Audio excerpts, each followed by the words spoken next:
네, 오늘도 시장에 궁금증들 정말 많습니다. 질문들 통해서 그 궁금증들 해결해 보도록 할게요. 오늘은 오로라 투자자문 유창희 본부장 나오셨습니다. 어서 오세요. 안녕하십니까.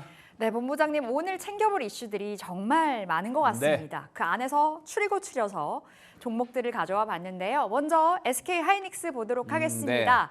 자, 조금 전에 하이닉스의 3분기 실적이 나왔는데 SK 하이닉스 왜 이러나 떠 있네요.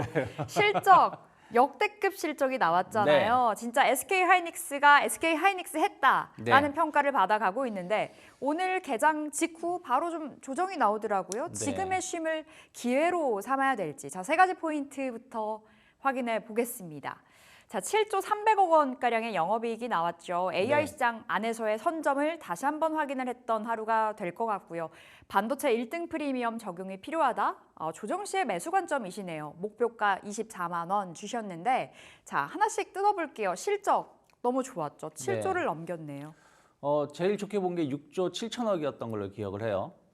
근데 7조를 넘겼습니다. 어마어마한 거죠. 사실은 6조 3천억 정도 선에서 한 6조 5천억 전후만 나와도 잘했다라고 평가받을 수 있는데 그것보다 훨씬 더 좋았다는 부분들. 그러면은 삼성전자는 오히려 10조 예상했었는데 9조밖에 안 나왔던 거고. 그렇죠. 하이닉스 같은 경우는 한 6조 초반 정도 예상했는데 7조 나왔으면 거의 뭐 삼성전자랑 정반대의 흐름을 보여준 것인데 그 결국에는 그것이 AI 반도체에 있었다. HBM이 견인했다. 그렇죠. 예, 왜냐하면 뭐 D램 같은 경우는 이제 뭐 그 1기가 기준으로 가격대가 한 2달러, 2.5달러 정도 나온다라면 뭐 HBM은 한 6달러, 7달러 이상 나오기 때문에 거기서 이제 마진이 더 많이 남을 수밖에 없는 구조라 생각을 좀 하고 있고요. 그리고 레거시 반도체 같은 경우는 어쨌든 생산을 미리 해놓고 판매가 되기를 기다릴 수밖에 없는 거잖아요. 물론 약간 물량을 조절할 수 있겠습니다만은 공장을 가동을 하지 않으나 나가는 비용은 똑같기 때문에 오히려 어쩔 수 없이 공장을 계속 가동을 해야 되는 부분들이 좀 있죠. 근데 HBM은 주문자 생산 방식이고요. 거기에 맞춰가지고 생산 라인이 돌아갈 수 있는 부분들이 좀 있고 또 하나는 완판이라는 거죠. 그러니까 없어서 지금 못 파는 거 아니겠습니까? 지금 젠슨왕이 HBM 수요 미쳤다. 그러니까 젠슨왕이 블랙엘이든 뭐든 지금 수요가 너무 많이 들어오는데 주고 싶어도 못 줘요. HBM이 없으니까 못 주는데 HBM은 아직까지는 하이닉스만 생산하고 있죠. 마이크론이 4분기에 반영이 될 거예요. 그래서 그런 것들 감안한다면 이러한 것이 3분기 실적을 견인했다 생각하고 있고 저는 아마 내년까지도 하이닉스의 어떤 이런 독보적인 지위는 계속 유지가 된다. 내년 내후년까지도 그렇게 보고 있어요. 왜 그러냐면 삼성전자가 지금 뉴스라든지 이런 흐름을 보면 8단 아예 포기한 것 같아요. 그러면서 이제 12단으로 바로 넘어가겠다고 하는 건데 우리가 고등학교 졸업 안 하고 대학교 바로 갈 수 있을까 생각을 해보면 그렇죠. 그렇기 때문에 물론 가수도 있죠. 영재들은 뭐 검정고시를 치러서 하지만 8단에서 성공을 못한 부분들은 12단도 상당히 좀 뒤처질 수밖에 없는 부분들이고 그러면 삼성전자가 12단을 성공한다고 하더라도 시장에서는 내년 상반기 이후 3반기 정도 그러니까 한 5월이나 6월 빨라야 한 4월, 5월 정도 예상하고 있다는 거죠. 그러면 거기서 통과하면 그 제품이 인도되는 데는 하반기나 돼야지 인도를 된다는 거예요. 왜냐면 HBM이라는 게 D램하고 다르게 오늘 뚝딱뚝딱 만드는 게 아니라 아무리 빨리 만들어도 한 달 이상의 생산 시간이 필요하니까요. 그러면 결국에는 기존의 계약은 다 하이닉스가 다 계약을 가져가는 거죠. 마이크론도 이미 계약이 완판됐다고 했으니까요. 그래서 이러한 흐름들은 내년까지 이어질 가능성이 높다라고 평가를 받을 수밖에 없다 생각하고 있고요. 그러면 실적은 약간의 뭐 정체 현상을 띠겠지만 뭐 예전처럼 갑자기 적자를 엄청나게 보거나 하진 않는다는 거죠. 그래서 충분히 추가적인 주가 상승 기대감 가져갈 수 있고요. 또 하나는 1등 프리미엄이에요. 사실은 최근에 하이닉스가 올라왔어도 시가총액이 지금 150조가 안 될 겁니다. 그러니까 시총으로 봤을 때는 삼성이 형님이나 HBM을 놓고 봤을 때는 월등하게 그렇죠. 물론 이제 삼성은 반도체만 있는 게 아니라 뭐 디스플레이도 있고 가전도 있고 뭐 스마트폰 사업부도 있고 파운드리도 있고 다 있으니까 한 350조 한 360조 정도지만 삼성하고 비교는 안 한다고 하더라도 어떻게 보면 제일 못한 아이 제일 실적이 안 좋은 아이가 마이크론 테크놀로지예요. 세계 회사 중에서 구조가 다 똑같은데 근데 마이크론의 시가총액이 180조 정도 돼요. 근데 하이닉스는 150조가 안 되고 150조가 안 된다라는 거죠. 그러니까 마이크론만큼만 받아줘도 지금 가격 대비해서 20% 이상의 주가 상승은 저는 기대해 볼 수 있다 생각 좀 하고 있습니다. 그래서 제가 아까 목표가도 24만 원 유지하겠다고 말한 것도 어쨌든 1등이라는 프리미엄이 지금 아예 없어요, 주가에. 그리고 아무리 코리아 디스카운트가 있다고 하더라도 전 세계 1등인데 거기에 대한 또 프리미엄을 감안한다라면 조금 눌림목이 나온다라면 조금씩 분할 매수 관점으로 좀 접근해 볼 수 있지 않을까. 그리고 뭐 24만 원이면 어떻게 보면 여름 고점 때 최고점 원절인데 과연 갈 수 있을까 하지만 결국에는 꾸역꾸역 저는 올라갈 수 있지 않을까 판단하고 있습니다. 이 독점적인 지위 자체는 좀 내년 상반기까지는 유지가 될 거다. 내년 하반기나 내후년 상반기까지도 좀 유지가 될 수 있다 생각하고 있어요. 원체 진짜 많이 성장을 했습니다. 작년 3분기만 봤을 때 매출액이 한 9조 아니죠. 영업이익이 아무튼 그랬었는데요. 적자였다가 돌려 세웠습니다. 그렇다 보니 앞으로의 실적에 대한 기대감도 좀 계속 작용이 될 것 같은데 매수 관점 24만 원 받았고요. 삼성전자는 그럼 지금은 아니에요? 삼성전자는 사실은 뭐 HBM이 없는 상황이라면 뭐 주가가 크게 올라가기 쉽진 않다. 물론 이제 뭐 스마트폰 판매가 잘 됐다 뭐 얘기가 나오지만 뭐 어쨌든 점유율을 측면에서 보면 계속 떨어지는 부분들이 좀 있는 것이고 파운드리 시장이 계속 침체를 보여주고 있는 사업 부분 안 좋은 부분들이 좀 있어서 삼성전자의 주가는 좀 쉽지는 않을 것 같다 생각하고 있는데 다만 이제 트레이딩 관점에서 본다라면 삼성전자도 한 6만 한 2, 3천 원 정도까지는 반등을 줄 수는 있다 생각을 좀 하고 있어요. 6만 3천 원까지는. 네, 6만 2, 3천 원 정도까지는. 그래서 뭐 어제 저점 이하로 좀 조정이 나온다고 하면 한번 분할 매수해 볼 수도 있지 않을까 판단하고 있고 또 하나는 이제부터 삼성전자를 보실 때는 삼성 바이오로직스랑 같이 보셔야 돼요.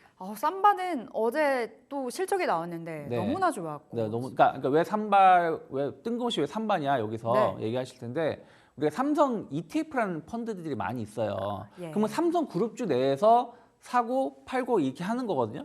교체가 되는 건데 지금 시가총액이 제일 큰 게 삼성바이오로직스, 삼성전자라는 거죠.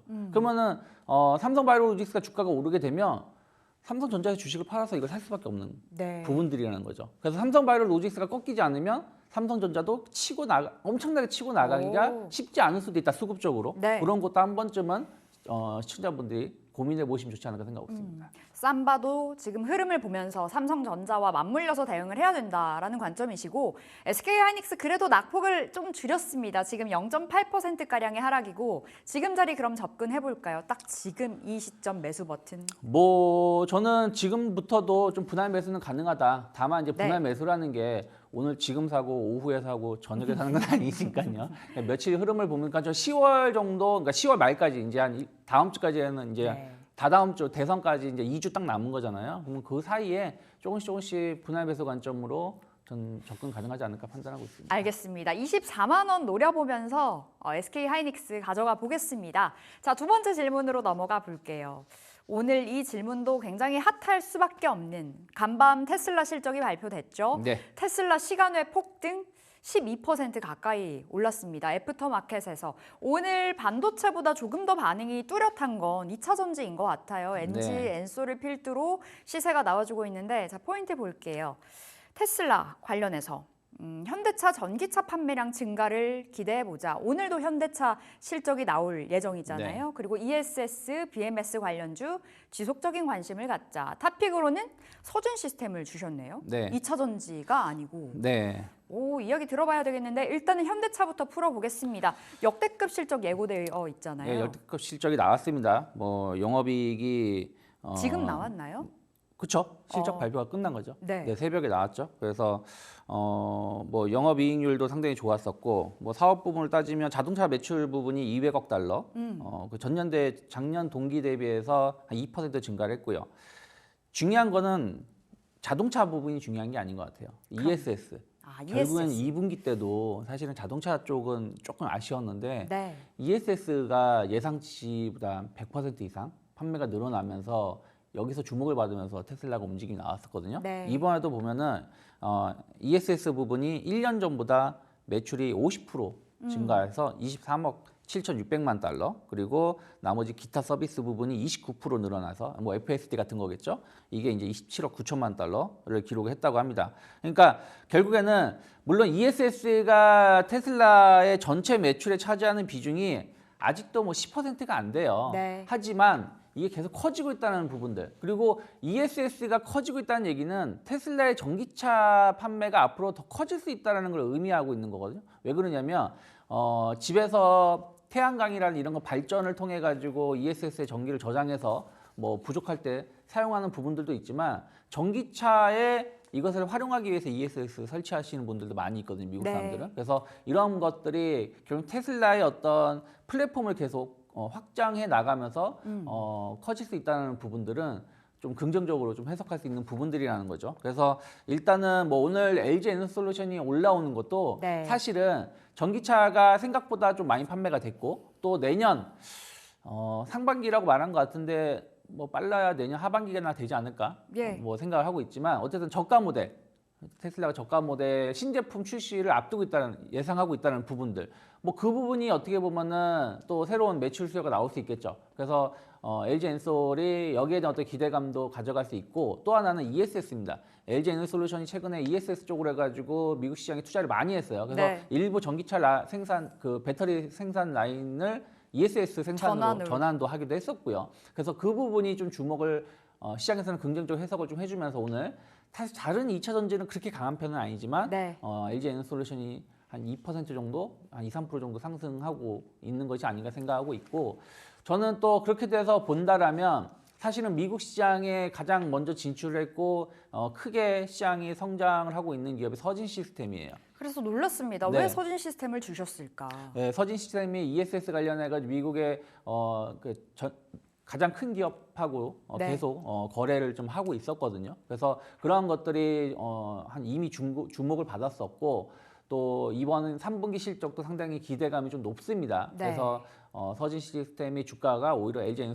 엔솔보다 더 좋은 모습을 보여주고 있고, 그런 것들을 감안한다라면 지금 5% 정도, 한 2, 3% 정도 상승하고 있는데, 뭐 일단은 제가 말씀드린 거 목표가 한 3만 원 언저리까지는 추가적인 상승 가능성 좀 더 열어놓을 수 있지 않을까 생각하고 있습니다. 알겠습니다. 서진 시스템이 탑픽이었네요. 왜냐하면 ESS에 좀 방점을 찍는다면 지금 자리 가장 좀 돋보이는 종목이 서진 시스템 말씀 주셨는데, 앞서 본부장님이 말씀 주셨던 현대차 실적이 오늘 2시에 나오죠.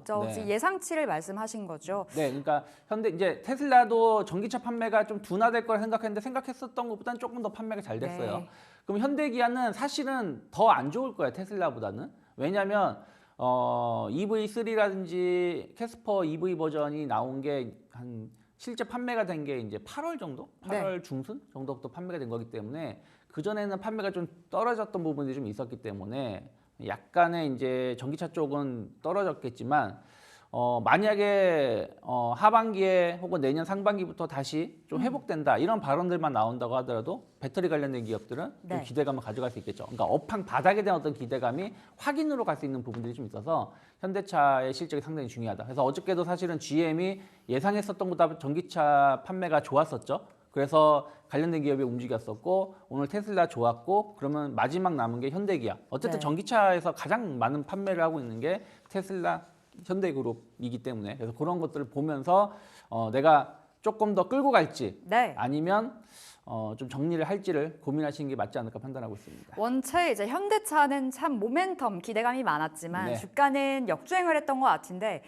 이제는 좀 봐야 될 때인 것 같습니다. 오는 2시에 실적이 발표되니까 그 부분도 확인을 해보도록 하겠고, 서진 시스템은 목표 주가 3만 원으로 받아보도록 하겠습니다. 자, 세 번째 질문으로 넘어가 볼게요. 자, 언제 이렇게 야금야금 올라간 걸까? 이런 생각이 들었던 종목인데, 한파테마, K보일러 매력, 경동나비엔 이야기해 보려고 합니다. 차트 열고 보니까 주가가 좀 꾸준히 우상향을 그려갔더라고요. 소리 소문 없이 조용하게 갔던 것 같은데, 자, 세 가지 포인트 잡아볼까요? 미국 가스보일러에서 히트펌프로의 변화가 일어나고 있고, 매출 다변화, 그리고 코리아 밸류업 지수에 맞아요. 깜짝 편입이 됐죠. 목표 주가 11만 원 나왔는데요. 자, 먼저 무슨 뜻일까요? 히트펌프로의 변화? 그러니까 지금 미국에서 어떤 점유율이 계속 좀 높아지고 있어요. 그러니까 그 최근에 이제 그 미국에서의 어떤 흐름들, 그러니까 사실은 경동 나비엔 같은 경우는 미국에서 판매가 항상 잘 되고 있었거든요. 그러니까, 몰랐어요. 아, 그런가요? 네, 보일러가 잘 팔리나 봐요. 미국에서. 보일러가 잘 팔리는데 이제 우리나라하고 미국은 좀 냉방 방식이 다르죠. 그 난방 방식이 다르긴 한데 어떤 제품이 판매가 되냐면 이제 온수기. 온수기. 예, 이제 빠르게 이제 물을 데펴줘서 샤워를 할 수 있는 그 제품이 한 10년 전부터 꾸준하게 판매가 상당히 잘 되고 있었습니다. 그리고 이제 최근 들어서는 이제 이게 가스 보일러 방식에서 히트펌프 방식으로 변화가 되면서 오히려 경동 나비엔의 어떤 매력이 더 커지고 있다는 거죠. 네. 가격적인 측면에서도 조금 더 유리한 부분들이 좀 있다라고 해요. 제가 자료도 하나 보내드렸었는데 네. 다른 업체들보다도 경동 나비엔이 평당 혹은 전체 가격이 한 10에서 한 10% 정도 조금 더 저렴한 걸로 나와 있어요. 근데 보통은 가격이 저렴하면 제품 품질이 떨어지는데 나비엔은 오히려 제품 품질을 좋다 보니까 경쟁력이 있겠네요. 네, 그래서 판매가 잘 되고 있다고 합니다. 그래서 평균 지금 한 10에서 한 15% 매년 판매 매출 성장이 좀 이루어지고 있다는 거 주목하실 필요가 있고 또 이게 미국뿐이 아니라 유럽이라든지 다른 나라 해외 판매도 상당히 잘 되고 있어요. 네. 한때는 중국의 판매가 엄청 잘 됐었어요. 그래요. 중국이 약간 우리나라 온돌식 이제 뭐라 그럴까요? 그런 그 난방이 수요가 좀 늘어나면서 왜냐하면 아파트가 많이 생기니까 네. 그러면서 경동 나비엔이 한때 또 주목을 받았던 적도 있었습니다. 그래서 해외 판매가 상당히 잘 되고 있는 부분들이 주가를 끌어올리고 있고 또 요즘에 광고 보시면 경동 나비엔 광고밖에 안 나오는 것 같아요. 정말 예전에는 네. 뭐 아버님 댁에 보일러 놔드려야 그러네요. 되겠어요 등등 가스 이 보일러 회사들이 겨울에 광고를 많이 했었거든요. 근데 이제 거의 안 보여요. 안 보이고 경동 나비엔 정도의 광고만 많이 보이는데 중요한 거는 보일러 광고가 아니라 온수 매트라든지 이런 제품들의 광고라는 것이죠. 그러니까 네. 한마디로 제품이 여러 라인업이 상당히 늘어나고 있다는 거예요. 다변화되고 네, 있다. 다변화되고 있다는 부분들이죠. 그래서 뭐 그런 것들이 또 매출을 증가시키고 있다는 부분들을 긍정적으로 네. 볼 수 있고 어제 오늘 많이 춥더라고요. 많이 춥더라고요. 네, 근데 이제 시작이죠.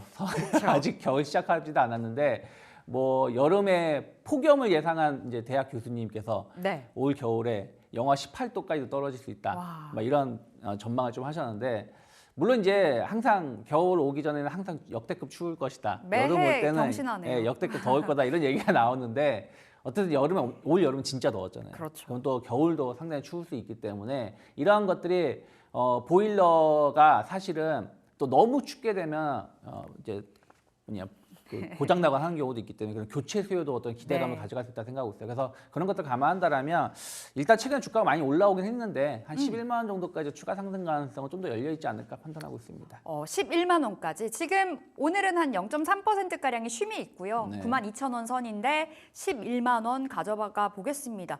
3개월 동안 엄청 많이 네, 올랐네요. 많이 밸류- 올라왔고 최근 한 달 사이에도 많이 올랐어요. 한 밸류 20% 편입에 대한 그런 모멘텀인가요? 부분들이 좀 있었죠. 네, 6개월로 봐도 많이 올랐고요. 네, 연초부터 계속 올라왔고 말씀하신 것처럼 딱 밸류업 지수 발표된 시점부터 또 한 20% 네. 정도 올라왔다 보고 있습니다. 삼성보다 수익률이 좋습니다. 경동나비엔. 이렇게 세 번째 질문. 오늘 경동나비엔 답변 받아보면서 여기서 마무리 지어볼게요. 오늘 오로라 투자자문 유창희 본부장 함께했습니다. 말씀 고맙습니다. 고맙습니다.